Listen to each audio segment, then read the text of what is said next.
Dear students, আজকে আমাদের টপিকের বিষয় হলো পাস্ট পারফেক্ট টেন্স।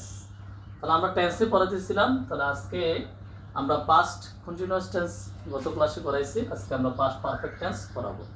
তাহলে আমরা পাস্ট পারফেক্ট টেন্স পড়ার পূর্বে আমরা কিভাবে চিনব তা আমরা একটু দেখি। আমরা চারটা উদাহরণ নাম। ডাক্তার এসেছিল, রোগী মারা গেল।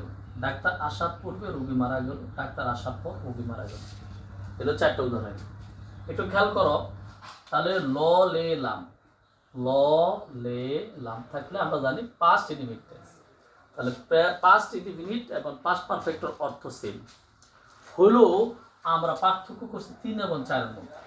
দুই পাস্ট টেন্স যদি একসাথে হয় তখন আমরা পাস্ট পারফেক্ট টেন্স ব্যবহার করি। যেমন ডাক্তার এসেছিল, রোগী মারা গেল। তাহলে দুটোই পাস্ট টেন্স, কারণ ল লে লাম থাকবে। এখন ডাক্তার আসার পূর্বে রোগী মারা গেল, কোন কাজটা হয়েছে? তাহলে রোগী মারা গেল, এই যে ক্রিয়া কাজটা আগে হয়েছে, রোগী মারা গেল, এটা সাবজেক্ট, এটা হলো ভার্ব, এই কাজটা আগে হয়েছে।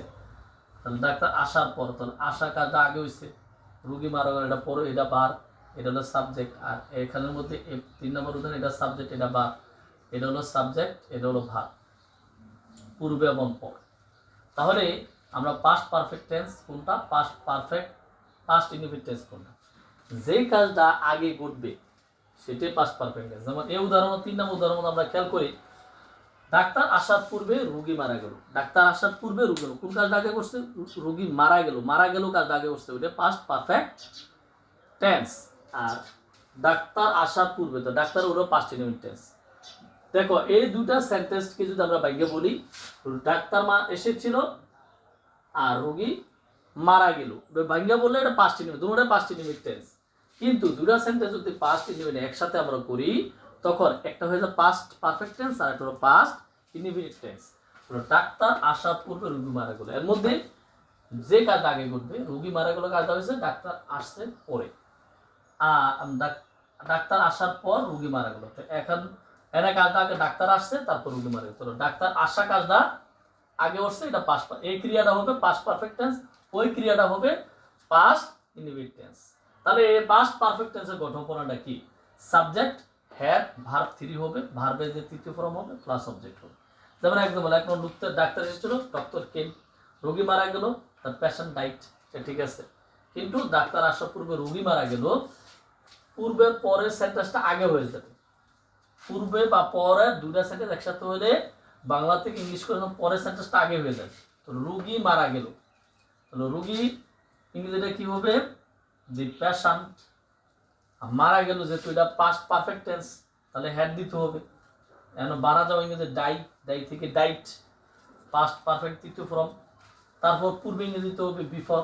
তারপর আমরা এই সেন্টেন্স শুনুন, ডাক্তার ইংরেজি হলো, সাবজেক্ট হলো দি ডক্টর, আসা ইংরেজি হলো কেম, যেহেতু পাস্ট ইনডিফিনিট টেন্স। তাহলে সেন্টেন্স হলো the person had died before the doctor কেম।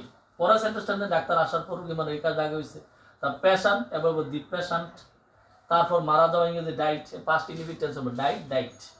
তারপরে যেহেতু পর ইংরেজি আফটার, তারপর ডাক্তার আসা, তার ডক্টর, যেহেতু past perfect tense had come, পরের ভাবটা কিছু পাস্ট পারফেক্ট টেন্স।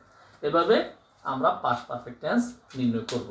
তাহলে পাস্ট পারফেক্ট টেন্স উপরে কারো প্রশ্ন থাকলে, তাহলে মূল কথা হলো পাস্ট পারফেক্ট টেন্সের দুইটা সেন্টেন্স, দুইটা পাস্ট টেন্স একসাথে হলে যেই কাজ আগে করুন। যেমন আমরা আরো কিছু উদাহরণ দিতে পারি।